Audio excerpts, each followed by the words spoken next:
Nobody believed the Pellinari would ever fight back.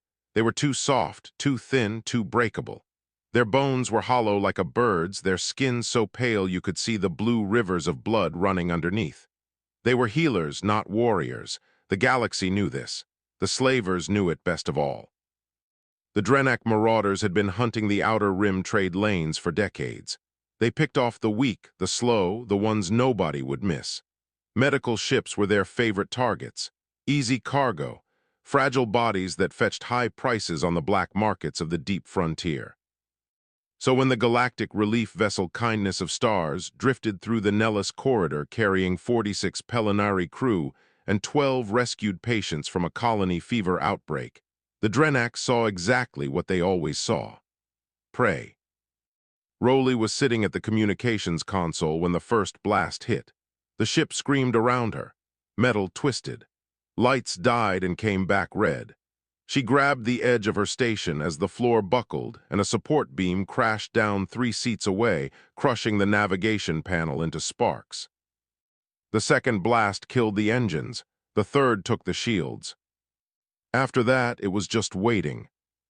Captain Dua's voice came through the intercom, broken and wet with pain. She had been near the engine room when the hull cracked open. She told everyone to stay calm. She told them help would come. Then the intercom went silent and did not come back. Rowley pulled up the emergency broadcast system. Her fingers were shaking so badly she had to type the distress code 3 times before the computer accepted it. She sent the signal on every open frequency. Galactic Standard, Orcian Military, Pellinari Emergency.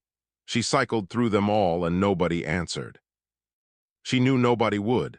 This part of space was empty. The nearest Orcian patrol was 2 days away. The nearest Pellinari station was even farther. By the time anyone heard the signal, the Drenak would have loaded every living body on this ship into chains and vanished into the dark between stars. But there was one more frequency, one channel that every species in the galaxy knew about and nobody used. The Earth Beacon, a direct line to the Sol system, home of the most terrifying species ever catalogued. Humans. Rowley had grown up hearing stories about them. Every Pellinari child did. Earth was a Class 12 death world, a planet where the gravity crushed bones, the weather spawned storms that could swallow cities, the oceans hid creatures with enough teeth to fill a nightmare, and even the plants had learned to kill. The beings that crawled out of that hell were built to match it. Dense bones, thick muscles, eyes that could track movement in near darkness. They healed from wounds that would kill most species. They could run for hours without stopping. They ate other animals. The galaxy had made contact with Earth 50 years ago and immediately agreed on one thing. Stay away. Do not invite them into the community. Do not trade with them. Do not provoke them. Let them stay in their terrible little system and never, ever give them a reason to leave. Rowley stared at the frequency code on her screen. Her hands hovered over the console. Behind her, she could hear the Drenak cutting through the main airlock. She could hear her crewmates crying. She could hear the small voice of a child in the medical bay calling for someone to help. She entered the code and pressed transmit. The message was short. Civilian medical vessel under attack. 46 crew, 12 patients, slavers boarding, no weapons, no shields, no hope. She sent it toward the sun that humans called Sol and waited for nothing. 14 light minutes away, on Earth, the signal punched through the ice and rock of a listening station buried in northern Canada. A junior analyst named Danny Ferris nearly fell out of her chair when her console lit up with a priority alert she had never seen outside of training simulations. She played the message twice, then ran down the corridor to Colonel Abe Westing's office. Westing was a tall man with gray hair and steady hands who had spent 30 years preparing for a moment that most people assumed would never come. First contact had happened 50 years ago. The galaxy had locked the door on humanity right after. But Westing had always believed that someday, someone out there would need help badly enough to knock. He listened to the signal once. He picked up his phone and spoke 4 words. Launch the Anvil now. The Terran strike carrier Anvil of Dawn was already on standby in lunar orbit. It was not a pretty ship. It looked like someone had welded a fortress to a set of engines and pointed it at the sky.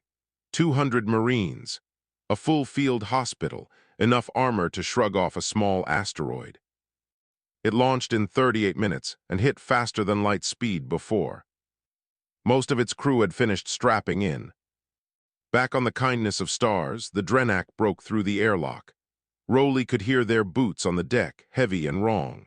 She closed her eyes and held the child from the medical bay against her chest.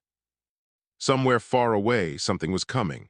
Something born on a world of fire and thunder and teeth. Something that had heard a stranger cry for help and answered the only way it knew how. By running toward the danger.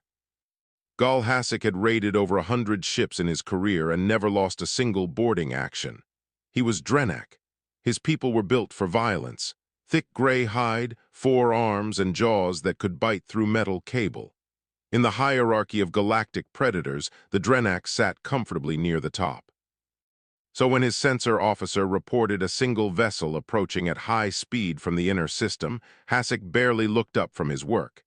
His raiders were already dragging Pelinari through the corridors of the crippled medical ship. The small ones screamed. The adults just went limp, too fragile to even struggle. It was almost disappointing. "One ship," Hasek said. "Probably a merchant running scared. Ignore it." His sensor officer hesitated. "Commander, the vessel is not changing course. It is accelerating." "Then it is stupid. Charge weapons and keep loading cargo." In the cargo hold of the kindness of stars, Rowley pressed herself against the back wall with 11 other Pelinari. The child she had carried from the medical bay, a tiny girl named Oli, clung to her neck with fingers like twigs. A Drenak guard stood at the door with a shock prod crackling blue in his lower right hand. 2 more guards moved through the rows, fitting restraints around wrists that were thin enough to snap like dry sticks. An older Pelinari named Ven tried to stand up and ask for water. The guard hit him with the prod and he dropped without a sound. Rowley bit her lip until she tasted blood. She could not fight. None of them could. Pelinari bodies were not made for pain. Even a hard shove could fracture ribs. Then the lights flickered. Every light on the ship blinked once, twice, and then the entire vessel shuddered like something enormous had grabbed it from outside. The Drenak guards looked at each other. A deep metallic groan rolled through the hull, the kind of sound a ship makes when another ship locks onto it with docking clamps strong enough to weld. "Steel." Hasek's voice crackled over the Drenak communication channel. For the first time, it sounded uncertain. "All units, we have a boarding attempt. Repel." The wall of the cargo hold exploded inward. Not the door, the wall. A section of reinforced hull plating the size of a ground vehicle tore open like paper, and through the smoke and sparks came shapes that Rowley's mind could not immediately process. They were big, not Drenak big, bigger, encased in dark armor that looked like it had been forged in a furnace and beaten into shape by something angry. They moved fast, faster than anything that heavy should be able to move, pouring through the breach in pairs with weapons raised and boots cracking the deck plates under their weight. "Humans." The first Drenak guard raised his shock prod and swung it at the nearest figure. The human caught the prod in one armored hand, squeezed until the weapon crumpled like foil, and then shoved the guard backward so hard he hit the far wall and did not get up. The second guard fired a plasma sidearm. The bolt hit a human square in the chest plate. The human stumbled back one step, looked down at the scorch mark on the armor, and kept coming. The guard fired again, and again. The human walked through the shots like walking through rain and disarmed the Drenak with a single twist of the wrist that made a sound Rowley wished she had not heard. It was over in seconds. 3 Drenak guards, each one capable of tearing a Pelinari apart with bare hands, put down in less time than it takes to draw a breath. The cargo hold went silent except for the hiss of settling dust and the quiet crying of the Pelinari huddled against the walls. One of the armored figures moved forward. It was smaller than the others, but still towered over every Pelinari in the room.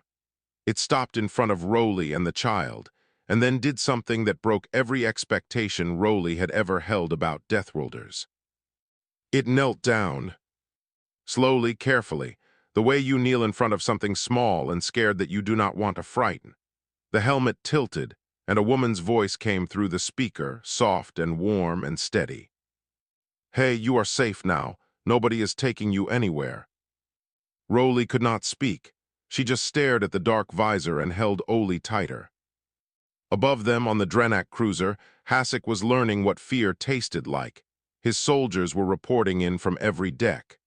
The humans had breached through 6 points simultaneously. They moved through corridors like water through cracks, fast and impossible to contain.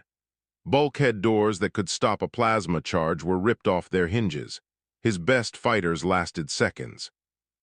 Hasek reached for the emergency escape pod controls. A calm voice came through his bridge speakers. This is Colonel Abe Westing of the Terran vessel Anvil of Dawn. I strongly suggest you stay exactly where you are.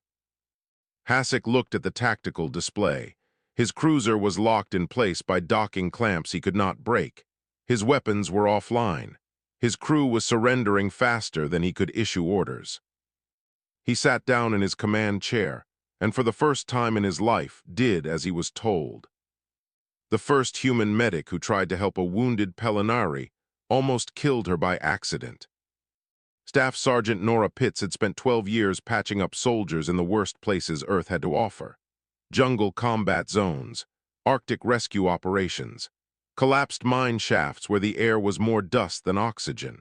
She could set a broken femur in 90 seconds and restart a stopped heart with her bare hands if the equipment failed. She was very, very good at keeping humans alive. But Pelinari were not humans. The wounded crew member was named Sula, an engineer who had been pinned under a fallen support beam when the Drenak attacked.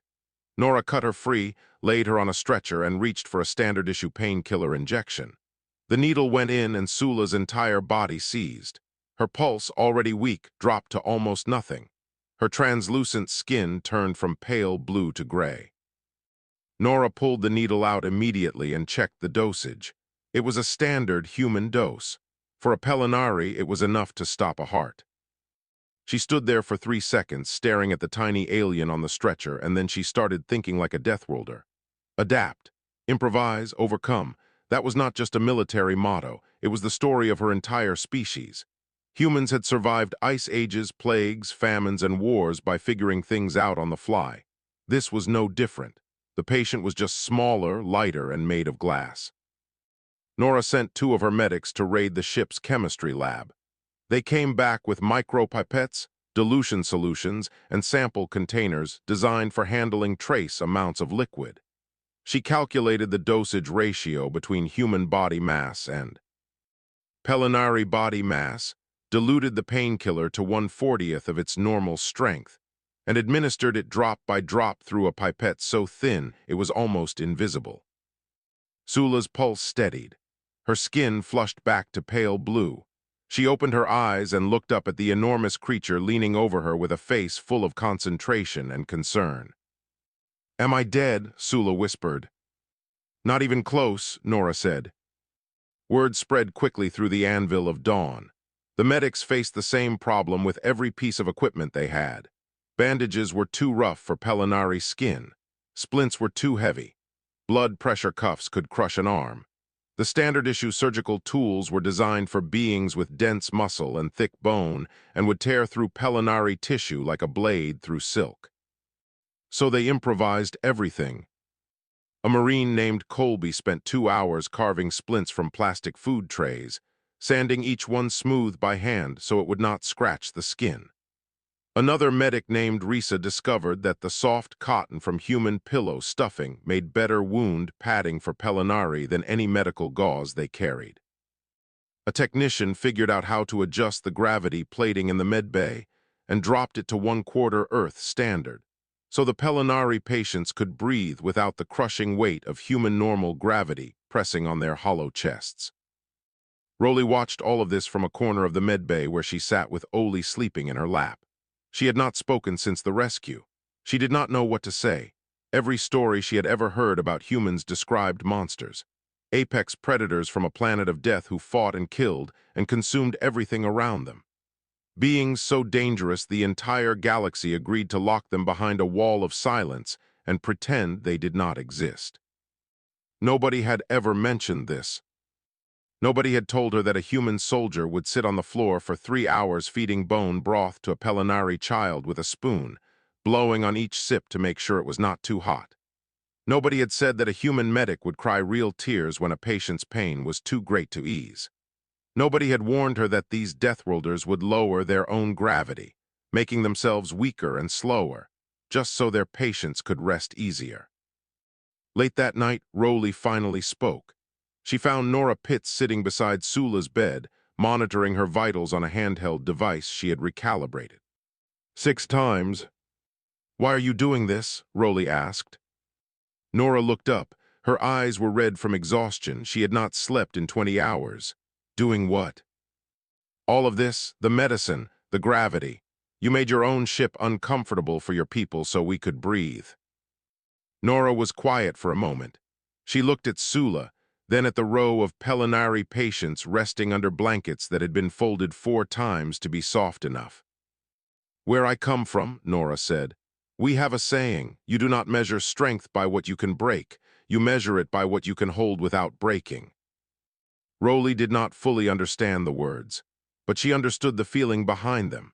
She understood it when she watched Nora stand up, stretch her back, and walk to the next patient without a single complaint. She understood it when a Marine twice her height tiptoed past sleeping Pelinari so quietly that his boots barely touched the floor. She understood it when Nora came back an hour later with a small plastic cup filled with dirt from the ship's emergency seed supply. She had planted a tiny green sprout in it. Oli said she missed seeing things grow, Nora explained. It is not much, but it is something. Rowley held the cup and stared at the small green leaf pushing up through the soil. Something from Earth. Something alive and stubborn and growing in a place it was never supposed to be. Just like the people who brought it. The news hit the galactic network like a shockwave moving through still water. It started as a rumor on a trading outpost near the Nellis corridor. A Pelinari medical ship attacked. Drenak slavers involved. And then the part that made every species in 3 sectors stop what they were doing. Humans responded. Within 6 hours, the story was everywhere. Communication relays carried it across borders and through languages. News feeds on 100 worlds ran the same headline in 100 different scripts, and every version said the same thing. The Deathworlders left their system. The Deathworlders engaged in combat. The Deathworlders are among us. The reaction was not gratitude, it was panic. On the Orcian Collective's capital world, the Grand Assembly called an emergency session for the first time in 40 years. The chamber was an enormous dome of pale stone, built to hold representatives from over 300 species. Today, every seat was filled. The debate began immediately and badly. The Felwary delegate, a nervous creature covered in quivering silver fur, demanded an immediate quarantine fleet around the Sol system. The Gorath ambassador, who looked like a walking boulder with eyes, called for economic sanctions against any species that traded with Earth. A representative from the Mavasi swarm suggested that humans should be reclassified from Deathworld species to active galactic threat. The fear was real, and it was loud. These were species that had built their civilization on cooperation and careful diplomacy. They had spent thousands of years avoiding conflict, building trade networks, and maintaining peace through mutual agreement. And now the one species they had all agreed to ignore had stepped through the door uninvited. Nobody asked why the humans had come. Nobody mentioned the 46 Pelinari who would be dead or enslaved without them. Sitting in the back row of the assembly, a junior delegate named Pell listened to the shouting and felt something she could not name. Pell was Orcian, a species of tall, thin beings with 4 eyes and skin that shifted color with their emotions. Right now her skin was a troubled shade of gray. She was new to the assembly. She had no authority and no influence. But she had access to the full sensor data from the incident and something the senior delegates apparently lacked: curiosity. While the chamber argued, Pell pulled the data onto her personal screen and began reading.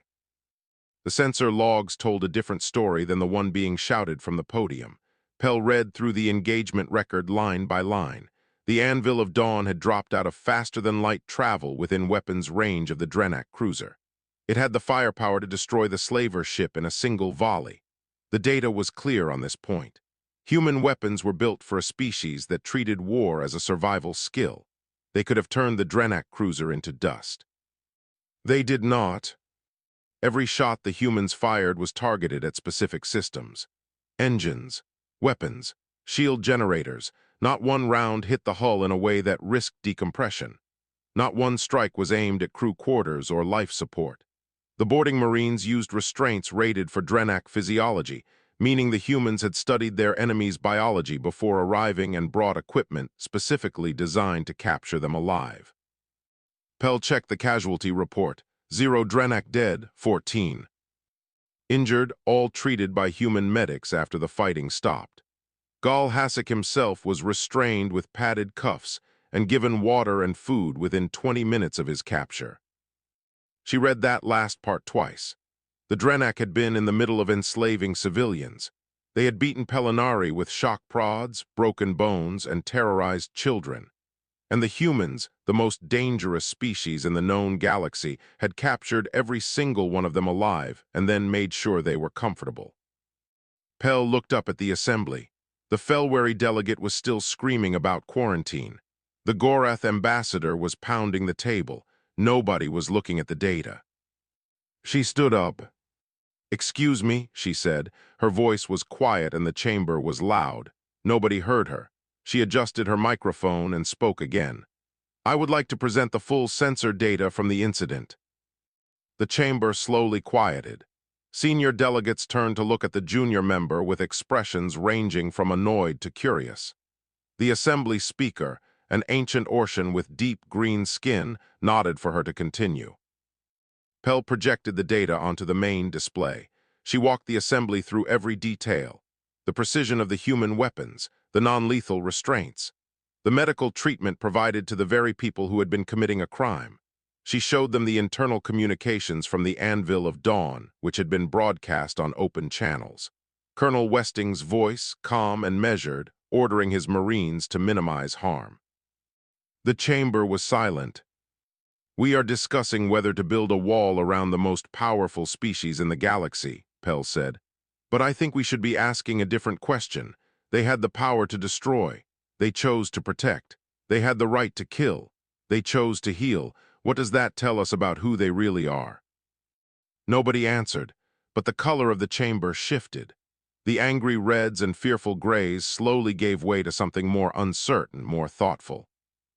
After the session ended, Pell returned to her small office. She sat for a long time staring at her communication terminal. Then she typed a message addressed to the Earth beacon frequency. It was short, 5 words. "We would like to talk." She pressed send and waited for the monsters to reply. The neutral station chosen for first contact was called Far Lantern. It floated in the empty space between 2 trade routes, a place built specifically for meetings between species that did not yet trust each other. It had low gravity corridors for the fragile, high gravity corridors for the heavy, filtered air for the sensitive, and enough security systems to make everyone equally uncomfortable. 6 months had passed since the rescue. 6 months of quiet messages between Earth and the Orcian collective. 6 months of arguments within the galactic community about whether talking to humans was brave diplomacy or collective suicide. Rowley had volunteered to be part of the Pellinari delegation. She was not a diplomat. She was a communications officer from a wrecked medical ship who still flinched at loud noises and sometimes woke up reaching for a child that was no longer in danger. But she had spent the past 6 months doing something no Pellinari had ever done before. She had studied humans. She had watched their history recordings.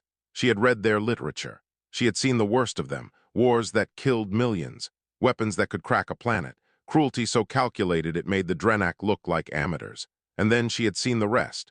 A human jumping into a frozen river to save a stranger's child. A human donating a piece of their own body so another human could live. thousands of humans crossing an ocean on tiny boats to bring medicine to people they would never meet. The species did not make sense. They were walking contradictions, killers and healers, destroyers and builders, monsters who wrote poetry about sunsets. Rowley did not understand them, but she wanted to. The Pellinari delegation arrived first. Then the Orcian, led by Pell, who had been promoted 3 times since her speech at the Grand Assembly and still looked like she would rather be anywhere else. Then delegations from the Felwary, the Gorath, and 6 other species, all watching from the edges like spectators at a dangerous game. The humans arrived last. Their shuttle docked with a heavy clang that vibrated through the station walls. The airlock opened, and Colonel Westing stepped through, wearing a simple gray uniform with no decorations except a small patch on his shoulder showing a blue and green planet. Behind him came 10 people, diplomats, translators, and 2 Marines in light armor who stood at the back and said nothing. Among the humans was a face Rowley recognized, Nora Pitts.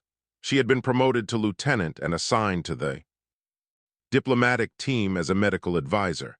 When she saw Rowley across the conference room, she smiled. It was small and tired and real. The negotiations were difficult. The Orcian wanted assurances. The Felwary wanted restrictions.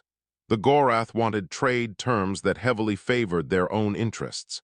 Every species had a demand, and every demand came wrapped in fear. Colonel Westing sat through all of it with patience that surprised everyone who expected Deathworlders to be aggressive. He answered questions calmly. He provided data openly. When the Felwary delegate asked point-blank whether humans intended to conquer the galaxy, Westing almost laughed. "We can barely agree on what to have for lunch," he said. "Conquest is not really our style." 3 days into the talks, the crisis hit.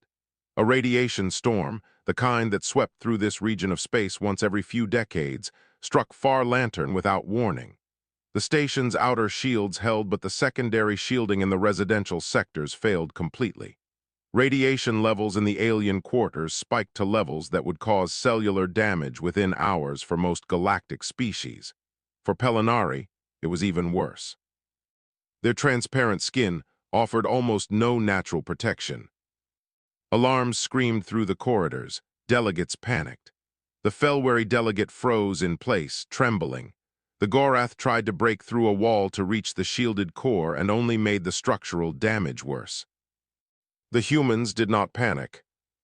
Westing gave one order: get them to our section, now. The human quarters had been built to Earth standard. Thick walls, dense shielding, designed for a species whose home planet was constantly bombarded by solar radiation. It was the safest place on the station. The Marines moved first. They sprinted into the alien corridors where the radiation was climbing and started carrying people. A Marine named Colby lifted 2 Felwary delegates, one under each arm, and ran 3 decks in gravity that would have flattened any other species. Nora Pitts organized triage in the human quarters, turning every room into a medical station.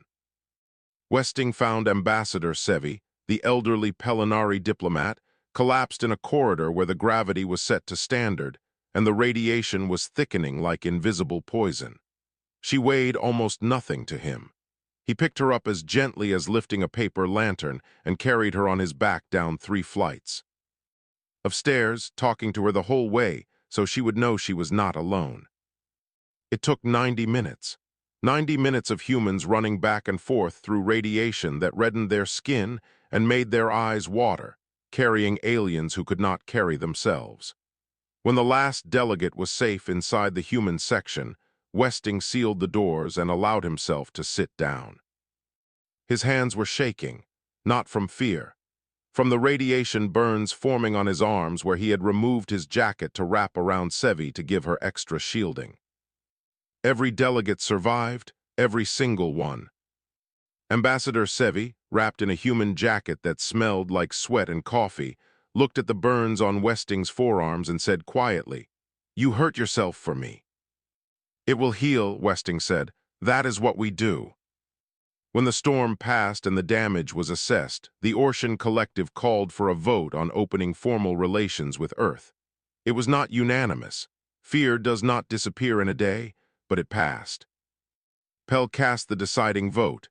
Her skin was the brightest gold anyone had ever seen on an ocean. It meant hope. 1 year after a broken signal reached a cold listening station on Earth, the galaxy looked different. Not completely different. Fear does not melt overnight, and trust is not built with a single act. There were still planets that refused to allow human ships in their space. There were still protests on worlds where the word Deathworlder was spoken like a curse. There were still species that locked their doors and hoped the monsters would go away. But the doors were opening, slowly, carefully, one at a time. And behind each one, the galaxy found something it had not expected: humans who wanted to help. The first human disaster response teams deployed to the outer rim within 3 months of the treaty. They went to places no other species could survive. A mining colony buried under a methane avalanche on a frozen moon. A research station cracked open by a seismic event on a high-gravity world. A passenger transport stranded in a radiation belt after its engines failed. Each time the humans arrived and did what they had always done. They adapted. They improvised. They walked into danger that would kill anything else and carried people out. A Felwary news crew followed one team for a documentary. The footage showed a human engineer named Colby, the same Marine who had ripped splints from food. Trays on the kindness of stars, standing chest-deep in toxic mud on an alien world, manually holding up a collapsed shelter while 3 Gorath children were pulled to safety. The mud was eating through his suit. He held the position for 40 minutes until the last child was free. When the reporter asked him why he did not let go, he looked confused by the question. "There were kids under there," he said. "What was I supposed to do?" The clip was viewed 2 billion times in 1 week. Rowley had become something she never planned to be. She was not a diplomat or a soldier or a politician. She was a bridge. The first Pellinari to live part-time on a human orbital station and part-time on her homeworld. She taught humans how to handle Pellinari art without shattering it, how to speak softly enough for Pellinari hearing, and how to understand that when a Pellinari went very still and quiet, it did not mean they were angry. It meant they were thinking deeply. In return, the humans taught her things she carried with her everywhere. They taught her that strength could be gentle, that the loudest voices in a room were rarely the bravest, that on Earth there was a tradition of planting trees whose shade you would never sit in, just so someone who came after you could rest. She still did not fully understand humans. She suspected no one ever would. But she loved them the way you love a thunderstorm, with awe and a healthy respect for what it could do. Nora Pitts ran the first cross-species medical training program out of a converted cargo bay on the human station. She had trained over 100 alien medics in techniques adapted from human field medicine, adjusted for species with bones like crystal and blood like water. Her students came from 12 different worlds. Her unofficial motto, printed on a banner above the training room door, read, "Gentle hands, iron will." She still kept the micropipette she had used to save Sula's life. It sat in a glass case on her desk next to a crayon drawing that Oli had made for her. The drawing showed a tall brown figure with a big smile standing next to a small blue figure with wings. Underneath, in shaky Pellinari script, it said, "My giant." Colonel Westing retired from active service and took a quiet post as Earth's military advisor to the Orcian Collective. He was known for saying very little and meaning every word. He kept his office simple: 1 desk, 1 chair, 1 window facing the stars. On the corner of the desk sat a small clay pot holding a Pellinari flower grown from a seed that Oli had given him on the day the kindness of stars survivors were finally taken home. He watered it every morning without fail. Galhasic sat in an Orcian rehabilitation center on a gray world far from the trade lanes he once terrorized. He had not spoken to anyone in months. His fleet was gone. His crew was scattered across a dozen detention facilities. His name, once feared across 3 sectors, was now used in schools as an example of what happened when power met something stronger. A counselor visited him once a week. On the last visit, Hasek finally spoke. His voice was rough and low, and he said only one thing. "They could have killed every one of us. They had the power and the right. We were hurting their people. Any species in the galaxy would have destroyed us, but they stopped. They pulled us out alive. They bandaged our wounds. I have fought 100 battles, and I have never been defeated until now, not by their weapons, by their mercy. I do not understand a creature that strong choosing to be kind. The counselor wrote it down and said nothing. There was nothing to say. The final scene belonged to Rowley. She stood on the observation deck of the human orbital station, looking down at Earth through a window of reinforced glass.